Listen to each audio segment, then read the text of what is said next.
Hey everybody, Motorpoet59 here. Here a while back I posted a video on this channel about why liberals are always angry. And I briefly debated a liberal who said, well, what about you guys? You're making this video, you must be angry. Well, I wasn't making that video because I was angry. I was making that video to point out some facts. But he had a valid point about conservatives being angry. And over the last 10 years or so, maybe the last 15, I have noticed, since the election of Barack Obama, I have noticed that there are more and more angry conservatives. And being angry gets you nothing. Anger is a manifestation of fear. And before you pop off and say something or do something rash or irrational, think about what it is you're afraid of. And people say, oh, I'm afraid for my country. No. Everybody's afraid for their country. What I'm talking about is what is it that's pissing you off? Because it isn't everything as a whole. There are always one or two issues that are getting under your skin. And you need to identify those issues and do something about it, rather than just blathering on about it on Facebook or especially on MeWe. You're preaching to the choir when you're on MeWe. At least on Facebook, some liberals are going to see it. Maybe they'll debate you. Maybe they won't. Maybe they'll change their minds and move to the other side, to the light. Maybe they won't. But you have to do something about it other than complain, other than tell everybody how angry you are. I've lost count now, especially during the Biden days, of how many conservatives I have seen on Facebook start their post with, I'm so pissed, I'm really pissed, I'm furious. It's a wasted emotion. Anger is a wasted emotion. I have a friend who once said, violence may not be the answer, but it sure gets people's attention. The problem, and he's right, but the problem is it usually gets the wrong kind of attention. Well thought out objections to an issue or well thought out discussions of an issue will get a lot more done. And instead of wasting your time going on Facebook about whatever it is that's making you pissed or furious, how many of you are writing your congressman? How many of you are writing your senators, your governors, your president? How many of you are doing that?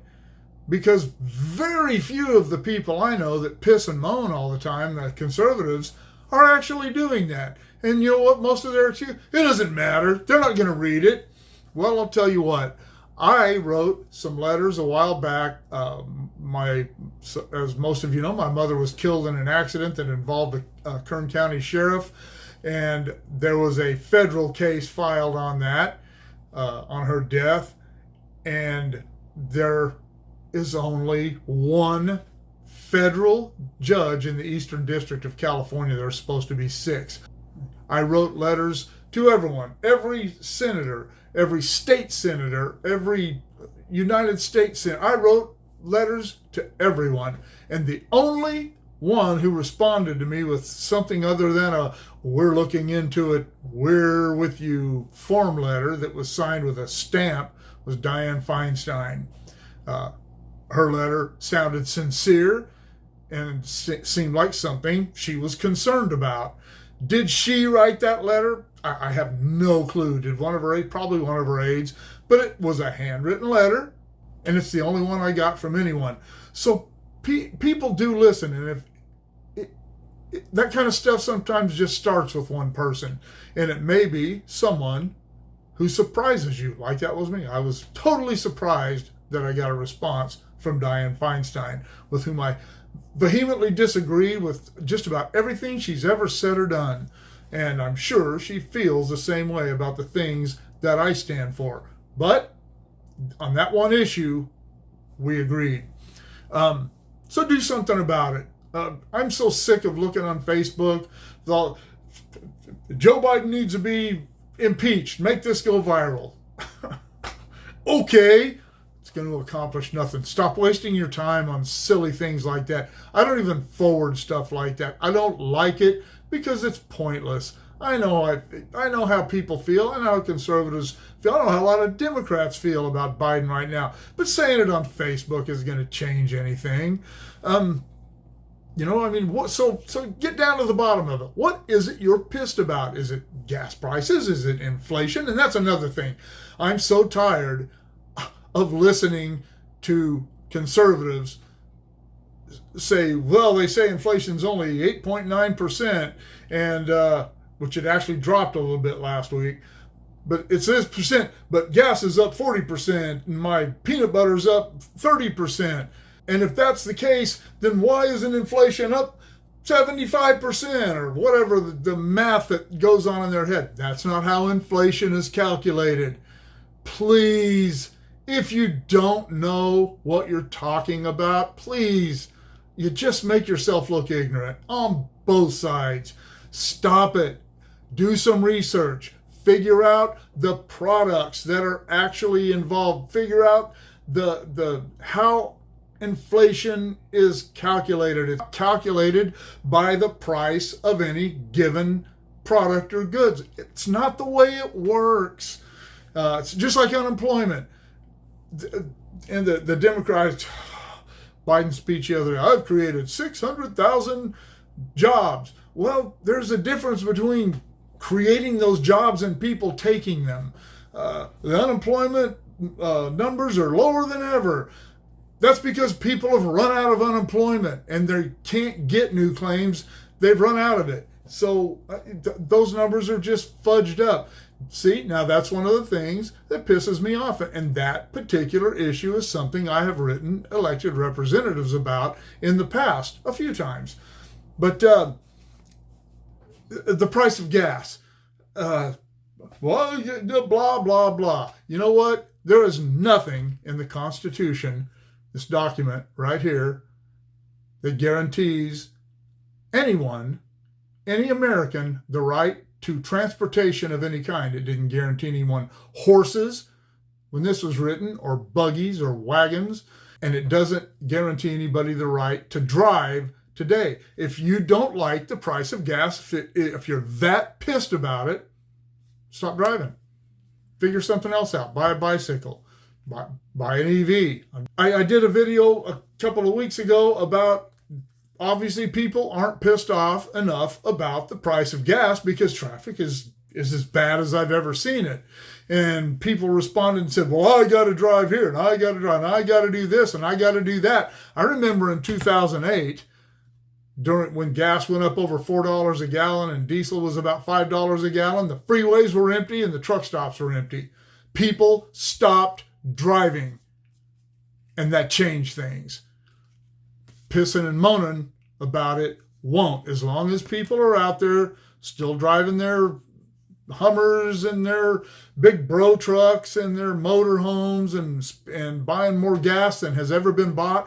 People are saying, oh, look how much money the oil companies are making. That's because people are buying more oil than they've ever bought before. It's not because oil is more expensive. It's because more is being bought. We're using more gasoline right now than we have ever used in the history of this country.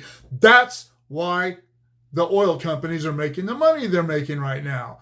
Plain and simple. It has nothing to do with politics. It has nothing to do with any of that. The price of gas is, even that's not all Biden's fault. I'll make another video about that.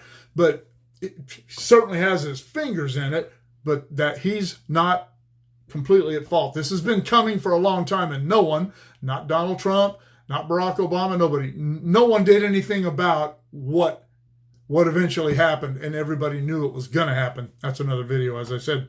If you don't have a copy of this, you need to get one. You know where I got this? And I've gotten about 4 or 5 of them this way. I write my congressman. I go down to the office.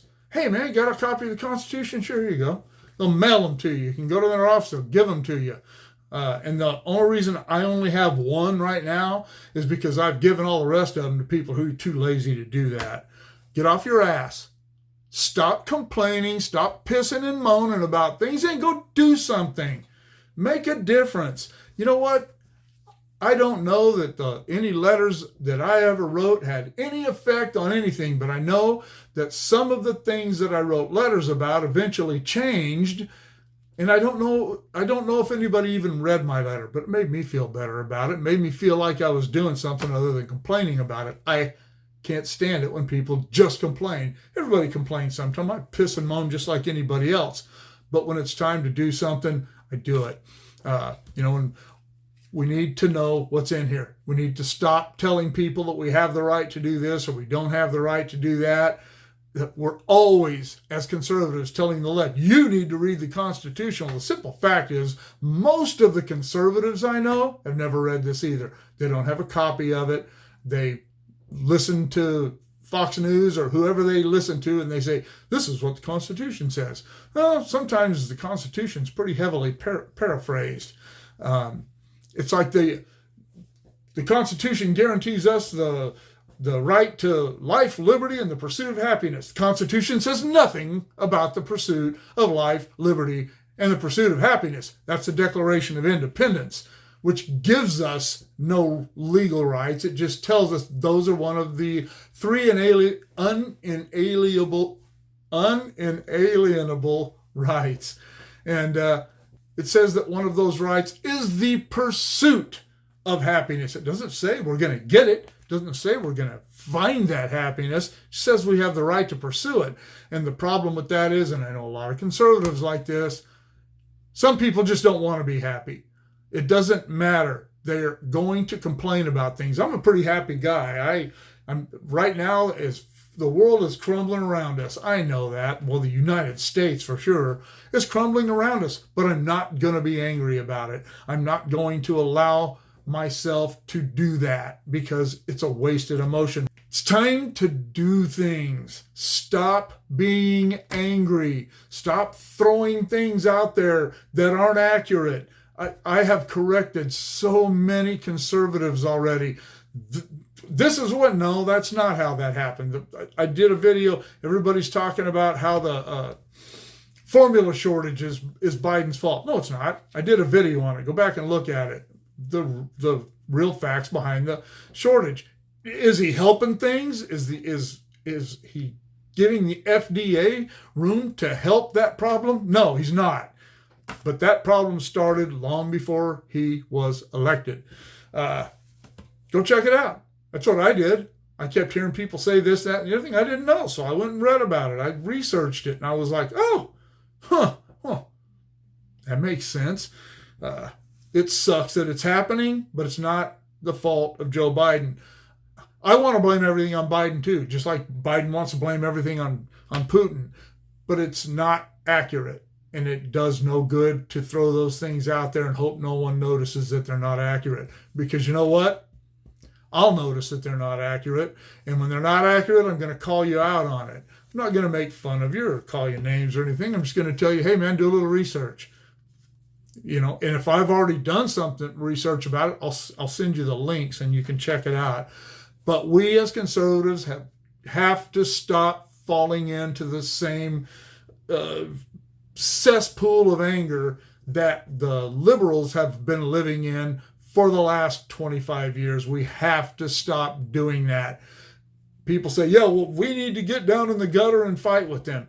To a point, but we shouldn't really get in the gutter, because when you get in the gutter, you lose sight of reality. Then it's just a slugfest, and no one wins a slugfest. In the end, you both just get beat up and dirty. We need to, and we need to stop taking the high road. We've been taking the high road since Ronald Reagan, and look where it's gotten us. But there's a place in between where we need to do battle, and we need to make sure we're doing it with our heads on straight and our brains working right. And as my granddad used to say, making sure that our brains are in gear before we engage our mouths. We have to stop just tossing stuff out there because we're angry. Let's get back to true conservatism. I don't know. We need to get rhinos back on our side, and I'm not saying that we need to cave into them, but there's room for compromise in all things. Compromise really is how things get done, and there's a difference You need to understand and remember that there's a difference between compromise and caving. We can't afford to cave. And that's what the Republicans have been doing now for a long time. They go in there, you have these firebrands when they were young, like Kevin McCarthy and Trey Gowdy, and now they just kind of act like they're part of the good old boy network. And that's frustrating, but we shouldn't be angry about it. You shouldn't not vote for Trey Gowdy or Kevin McCarthy because that's what's going on with them. They're still men who wield a lot of power, and we just need to get them back on track. And we're not going to do that by calling them names and not voting for them, voting for some unheard of person, or not voting at all. We need to have people like that on our side. We just need them to get them back on track, in my opinion. All right. What do you think about all that? Let me know in the comments below. Shoot me an email at motorpoet59@gmail.com. Like, share, subscribe, click on the bell if you want to be notified of future content, and we'll see you all later.